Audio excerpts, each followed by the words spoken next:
મારું નામ અશોક રાતડિયા છે. અમે નગરપાલિકાએ રજૂઆત કરવા આવ્યા હતા કે સ્ટેન ચોકથી માંડી શેઠ સારણના પુલ લગીને મોટા મોટા ખાડા પડી ગયા છે. રિક્ષાઓમાં એટલી નુકસાન આવે છે, 2000, 2500, 3000. અમે વારંવાર રજૂઆત કરેલી છે નગરપાલિકામાં, અને અમે બધા રિક્ષાવાળા થઈને ફાળો કરી અને પહેલાં અમે ખાડા બુરાવ્યા હતા. ત્યારે અમે મજૂર રાખ્યા હતા, બધા રિક્ષાવાળા 50-50 રૂપિયા આપ્યા હતા. અને આ ખાડા ઓછામાં ઓછા 3-4 વર્ષ થયા.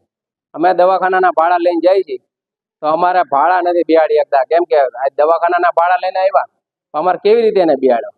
કેમ કે એ લોકોને દુખાવો હોય, ડિલિવરીના ભાડા હોય, ત્યાંથી 108 હાલતી હોય, અને પછી આની મોર અમે રિક્ષાવાળા પેલું મકાનનું કામ હાલતું ત્યાંથી બિચારા રિક્ષાવાળા ભરી ભરી નાખે.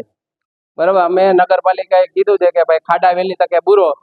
બરાબર, નગરપાલિકા પાસે પૈસા ન હોય તો અમે એને ફાળો કરી દેવા તૈયાર છે એ બધે.